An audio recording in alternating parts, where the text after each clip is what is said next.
Hello and welcome to another video. So we're taking a look at the next lot of cards that have been revealed so far, and some of these are quite cool. I've looked at about half of what we're about to see, so I have a preconceived opinion of some of them, but the others we're going to have pretty much a fresh look at. So the first card I've got here is Artifact Spark, a 5-drop spell for Portalcraft. Transform an artifact card in your hand into an Artifact Spark and deal 4 damage to the enemy leader. This card can only be played when... can be played only when, that's a weird way to word that to me, but anyway, this card can be played only when a targetable artifact card is in your hand. So you need an artifact in your hand to even use this effect, which is a little bit of a downfall, but I can see this working in some kind of artifact heavy deck. It is guaranteed 4 damage to face, which is quite nice. It does get around wards, which is good.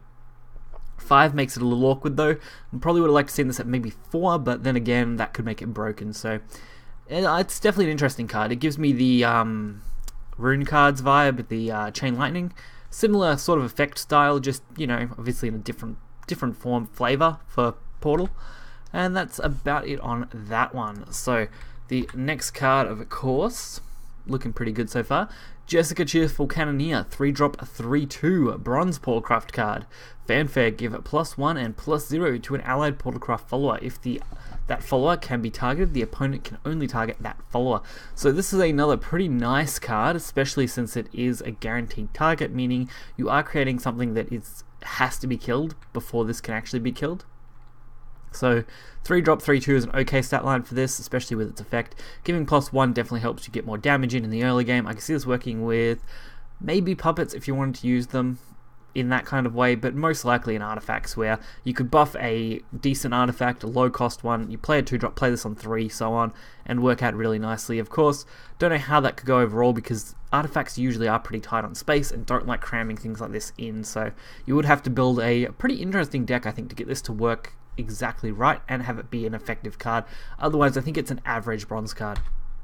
Then we have Pommern Ersten Pride, I think. Anyway, 6-drop, 4/6 Bloodcraft card, does have ward, and with the evolve effect being at the start of your turn, deal 3 damage to this follower. Of course, that is because it has a massive evolve effect. So with its evo, you go from being a 4/6 to an 8/10, which is a massive stat gain, 4 points on both end, but then of course, the end of turn, dealing 3 means you're only really going to get a +1 on the defense and a +4 on the attack. So if you are using this, definitely good. If you get it down, you can evolve it the next turn. Not so good otherwise, as you are basically wasting the card.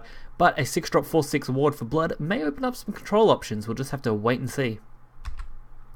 Then we have a Sarunan Cursebound Lover, 2-drop, 2/2 Bronze Shadowcraft card. Not a bad little bit of artwork there, I do like that design.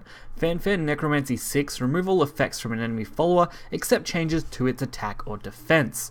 So I think this is where this sort of card gets pretty crazy, only because most people aren't sure whether this would work on Aegis, of course. It's pretty obvious this won't. We've already had multitude of debates in the past on cards that would affect Aegis and wouldn't affect Aegis. Because Aegis isn't affected by anything except attack and defense changes, this effect can't work on it because Aegis' effect takes priority over any other effect. So, of course, if this goes off, Aegis' effect stops it from actually activating on it and so on. So that's a pretty obvious situation for that one to be in. Of course, as this effect though, it is basically an effective silence, which is fairly interesting against every other craft. Removing all effects from an enemy follower except change to its attack and defense. I'm guessing that means it will be targeted, so that means you won't be able to use it on... No, you will. Will you be able to? Yeah, you will be able to use it on Beauty and the Beast, which comes up as an interesting card. Of course, Aegis is rotating out, but this could be used in multitude of decks in both Unlimited and Rotation, so an interesting one. Necromancy 6, though, a little high, so you definitely wouldn't be playing it until later, but I don't mind seeing different kind of effects that we haven't had yet, and something like this is a good step. Then we have Utopian Fairy, a 2-drop, 2/2 Bronze Forest card. Fanfare Enhance 5. Give an allied follower +1/+2. Restore 3 defense to your leader. So just a little bit of a healing card for Forest. Nothing else is too impressive. It gives a nice little bit of a stat boost, which may make it work in a more aggro build, but we do have better gains with stuff like Leafman, and I don't believe Leafman rotates out yet, so of course you probably wouldn't need it for this one. Then we have Tanya, Shadow Enforcer, 3-drop, 3/1 Swordcraft Officer. I actually really love this card. It has Ambush and Bane, and being an officer, it can gain some really nice boosts. I think this is going to fit in quite nicely with the already existing Ambush cards, both in Unlimited and Rotation. Ambush is a pretty strong effect in most cases. Of course, Ward will instantly block these things off, but it's pretty nice. If Tenko Shrine keeps up though, this card may not work out, but if it doesn't, this could be super effective for a Swordcraft aggro deck, which is what I love to mess around with. Then we have probably my favorite card so far that I have seen, just as a normal kind of generalized card. So, Themis Purge. So we do get a Themis back for Havencraft, which is awesome, and 8-drop gold. 8-drop makes it a little late, but not bad. It is a banish all followers, so if anyone remembers the old Lightning Blast where it would banish all your enemy followers, this one banishes everything. So similar to how Themis will hit everything on board, this will banish everything. Great if you are looking to clear out. I would love to just mess around with this card a bit and see if you could build a really heavy Control Haven deck that really could utilize this. I think Tenko is probably one of the best decks that could, at the moment, take advantage of this card, mainly because you don't need your own board, and since it only banishes followers, you could easily set up your tokens, your amulets to take advantage of it, which is great. So, a card I'm actually looking forward to using. Then we have the Legendary Forest card. This one, I believe, is also the one that's going to be the leader, I think? Yeah. So this is going to be a leader. You don't have to get the card, to my knowledge, to have it as a leader. I think it's going to be a purchasable leader. At least that's the talk so far for the Granblue crossover event. And this is a Korwa Ravishing Designer. It's a 5-drop of 4/4 legendary. So it's got a pretty lengthy effect, so we'll get into it right now. Let's see. Fanfare. Give your leader the following effect at the start of your turn. Put a fill, I don't know, into your hand. Give 2 fills into your hand instead if at least 4 damage was dealt to your leader during the opponent's previous turn. This effect is not stackable and lasts for the rest of the match. So pretty nice leader effect. We're going to get to check out the token card in a second, but it's also got Fanfare Enhance 8, put 3 fills into your hand, and recover 3 play points. So getting the first effect and the second effect, due to how Enhancer works, would be absolutely insane. It means you can gain a massive amount of these spells, which is just awesome.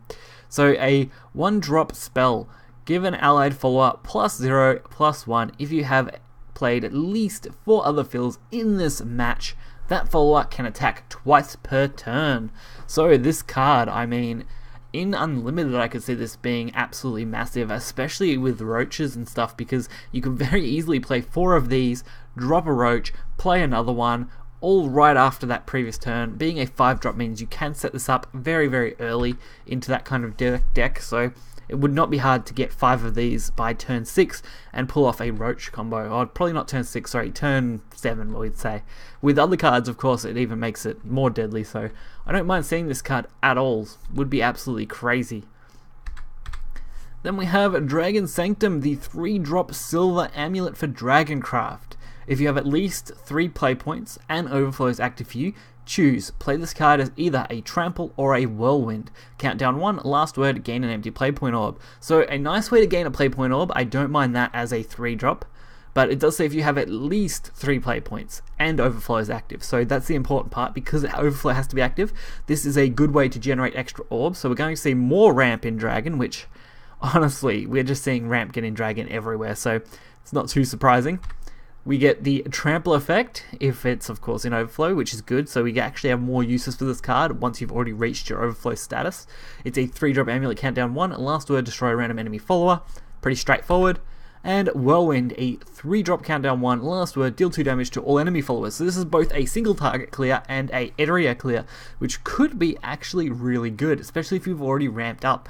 And since it's a delayed activation, you can also take advantage of blocking out opponents' boards for future plays, especially if you come up against Forest, PDK, Blood, or Portal, where 2-drop damage to all enemies could be crucial, or you come up against something like Shadow or other big drop followers that are easily dealt with the other one. So overall, I think this is a really nice card, and I can't wait to hopefully build a deck with this one, because 3-drop, you can't really go wrong. Then we have Shamu and Shama. Noblekin, that was a mouthful for me there. 3-drop 2/3 gold, Forestcraft, Fanfare, choose, put either a Shamu Antics or Shama's Gaze into your hand. that's not as impressive as you want it to be, honestly. I don't think, at least not as that effect. Hopefully these make up for it. So Shama's Gaze is a 2-drop gold spell. Give the enemy follower -X, -0 until the end of your opponent's turn. X equals the number of other cards in your hand. So just a negation of attack. I mean, this is an anti-Aegis card if I've ever seen one, because obviously Aegis can have its attack changed. Of course, saying that again, Aegis isn't going to be in rotation anyway, so this card may not see a lot of use. It just really is going to depend on what else we get and what kind of meta we end up in.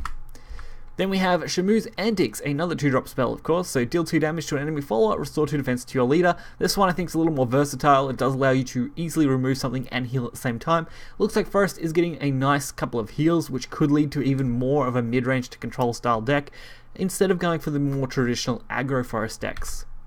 Then we have Princess Teena. I was really hoping we'd see this card. Teena actually has a few different variations, and this is one I quite enjoy. So it's a 4-drop 3/3 Bronze Swordcraft Commander. At the end of your turn, put a random 1 play point Swordcraft follower from your deck into your hand. So if any of you guys have used, I've completely blanked on its name, I think it's Maid or something like that. It has a very similar effect where it will pull a commander from your deck to your hand. And of course this one will do, Pompous Princess will summon a 1-drop. So this does a very similar thing, except it does put it from, of course, your deck. And since it's at the end of your turn, that's not so bad either. It means it is a reoccurring effect, so you can pretty much guarantee the stat cost being worthwhile, because you are going to get 2 followers immediately out of this. This probably actually reminds me closer of Goblin, especially if you set this up nice. Goblin Leader in particular, because that did summon goblins at the end of turn originally, and then was of course changed a little bit to make it a bit more balanced. But that is a nice card, and I think that will be a nice one for Commander Sword to use, especially if you want to get cards out of your deck quickly. Might even work into the mill mechanic of that new card, so not bad overall. Hopefully you guys did enjoy this video, and if you did, be sure to hit the like button. We'll be able to check out more cards in the future, and I'll catch you guys next time. See ya.